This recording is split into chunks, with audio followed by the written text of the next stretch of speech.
没礼貌。其实啊，吃生的东西真的要非常非常小心。是。因为我以前也遇到一位50岁的妈妈哦，她是因为肚子痛、发烧，那后来有点神志变得有点不清楚，被送来我们急诊。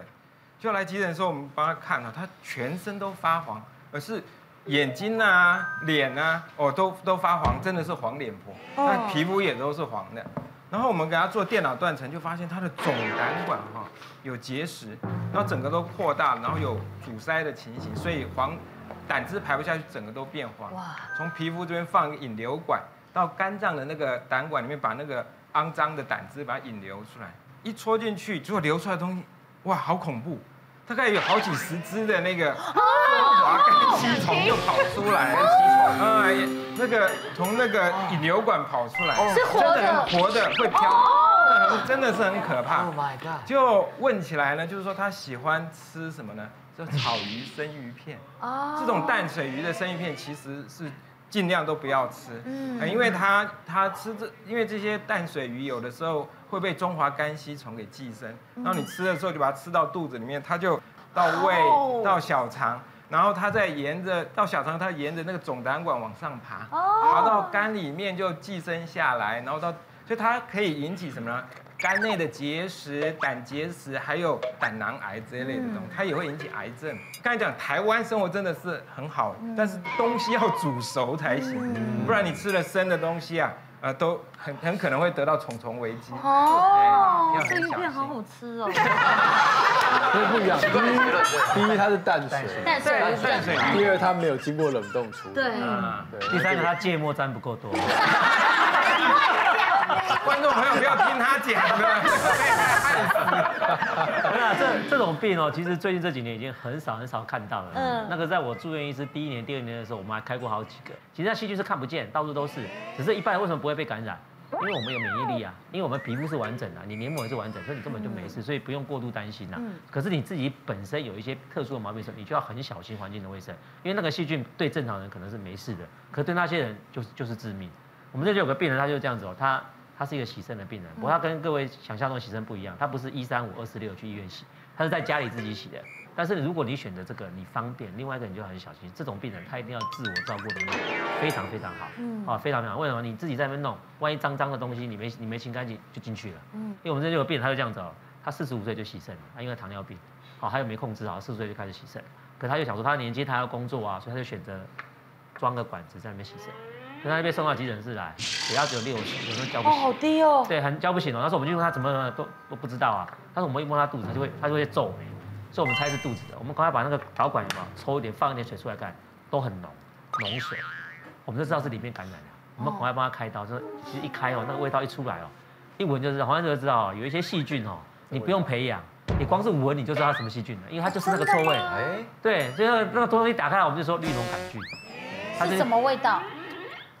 下次那个黄医师装一袋给你闻，很难形容，就很难形容那个味道，一打开来就知道了。我们把它洗干净之后，就把这管子拔掉嘛，最后病人是有救回来，不过在加护病房待了快2个月才出来。对，那种绿脓杆菌其实在我们人体的肚子里面啊，身体环境到处都是。可是这个病人就是因为自己有一个缺口在这边，他又洗肾免疫力又不好，所以我才说，当你自己本身有糖尿病啊，你有肝硬化的时候啊，就像刚才蔡医师讲的，你身上有个伤口。平常我们都没事，可是那些病人就要很小心啦。致命病菌到处都是啊，但是正常人是没有关系的啦。前面所有医师讲的，细菌病毒无所不在，所以无色无味，伤人于无形，不是只有含笑半步癫而已。他为什么随便都可以讲这个？我还以为他讲小李飞刀。我们在这种病菌还蛮多的。我们之前就有一个病人，一开始他的症状就是很简单，就是一个干咳，全身无力，比较倦怠，食欲比较不好。那大家都觉得，这好像就流感。所以他在诊所做了好几次流感的治疗，那克流感也吃了，然后吃完之后他一直觉得好像没有比较好，越来越咳越厉害，然后又一直发烧，高烧不退，最后来医院一照，有一块肺几乎快整个实质化了，就已经比较厉害的肺炎了。那结果最后这个病人在用一般抗生素，却还是没有退烧，就把他的痰液跟血液去拿去做一些特殊的培养。就发现他得到的是一个退伍军人症的病菌感染，这是什么东西？它是一个特殊的病菌，因为那个病人他其实在做办公室的，办公室发现他在空调系统里面发现到这支菌。那这个菌很容易出现在有积水的地方，跟水塔、跟喷水，像大家吃热炒不是都会帮你撒点水吗？散热。如果里面没有做好杀菌，这里面就很容易留有这种细菌。那这种病菌的话，那种特有菌菌的话，如果你没有处理得好，没有立即治疗，死亡率甚至有80%都有可能。所以换句话说，这东西容易，可是一般人不会轻易被感染。为什么整个办公室只有他？因为他吸烟吸了非常久。吸了非常久之后，又容易有肺的阻塞的疾病，他又吃了很重的类固醇，又吸类固醇，所以他的抵抗力就比人家还来得弱。所以我们还是要告诉大家，是一直有这种发烧的现象，一直没有退烧，真的还是要早点追踪。而且退伍军人这要再三强调，他不是退伍军人才会得的，退伍前也会，没入伍的也会，对，没错，没入伍的也会，他只是名字而已。所以还是要小心。义务役不会啦。我之前就是我跟老公去马尔地夫嘛，就说哇好浪漫什么的。超累的。我跟你讲，我四处都看到蜗牛，好 ，anyway， 这个不是蜗牛的故事，这个是我们在马尔地夫的时候，就是有一天我们坐在就大概下午5点左右，我们就坐在那个就是可以看到海滩、可以看到夕阳的地方一个咖啡厅，然后我们就是那种你知道觉得哇好开心哦，你在那边聊天就觉得哇怎么全身都是那个被蚊子叮到的感觉，但没关系嘛，我们就没有想太多。过了几天的晚上，然后突然之间他就开始讲了。他就开始讲说，哎，奇怪，我觉得就是感觉怪怪的。就到了晚上，他就开始发烧。哦。然后可是他发烧呢，因为我那时候我都是随身都会带那种退烧药什么的，我给他吃，感觉好像没有什么用。但是他隔天白天他就会退烧。到了第5天的时候，因为我们那时候行程是马尔地夫，接下来要去那个斯里兰卡。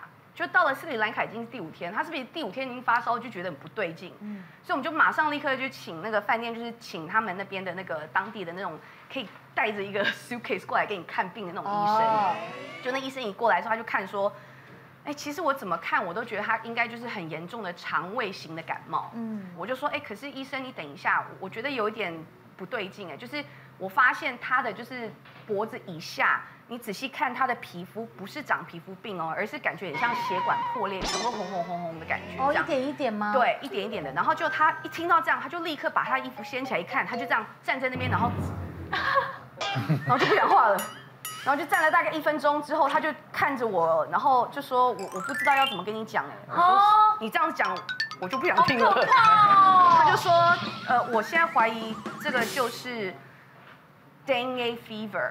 就是登革热，然后我就当下立刻想到，因为我在出国前我才听到登革热，就是中文的登革热不是会死人的吗？就后来当下立刻我就觉得很担心，然后马上就是给他去验血，就真的是登革热，马上插管哦，然后就那医生就说还好你真的发现了，因为他如果是有2种登革热的方式，另外一个是那种就是可以治好的。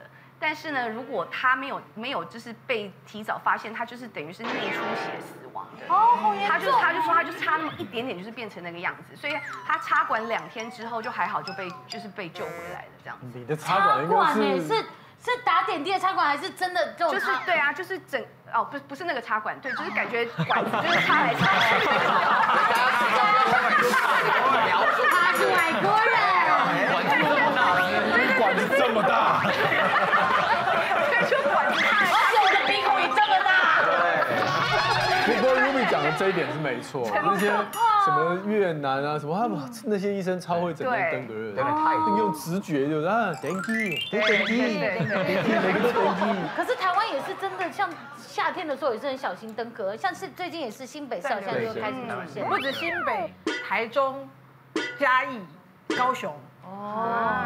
其实台湾呢，我觉得台湾最恐怖的病菌还不是这些，因为这些老实说，去到医师那边，有些诊断了可以治好的几率也很大。那我觉得我报道以来最恐怖的一种病呢，是你煮熟了，它也不一定有用哦。你送到医生那里，医生也不一定救得回来。也就叫做肉毒杆菌素中毒。是打脸的肉毒杆菌素。它不是打到中毒，因为其实呢，偶尔有零星报告，大家不要以为说台湾现在没有，偶尔还是会有。像之前呢，就有一个，她是60几岁的女性，那被送去医院原因很简单，她的症状就是呼吸困难。然后他有点麻痹的症状，疾病管制单位都会很紧张，立马冲去他家，因为要了解他到底吃了什么东西，因为这东西通常都是吃进来的。那后来就去检查，打开了他家，他的鱼松，然后青鱼罐头，然后其他有的没的，人家送他的自己做的一些手做的罐头类，然后就赶快全部的东西都拿去要干嘛？因为要检验。所以为什么我说这是最可怕？因为如果你吃一些没有处理好的，比如说，尤其大家都觉得 handmade 最好啊，DIY 最安全、最有爱。可是那个如果没有在良好的环境或正确的程序下做成了有污染的东西，一吃就很要命。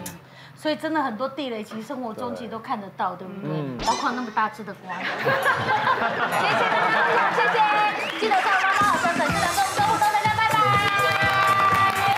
然后爸爸妈妈念，他们有听没有懂是正常的，可是好像事情并不是这样，对不对？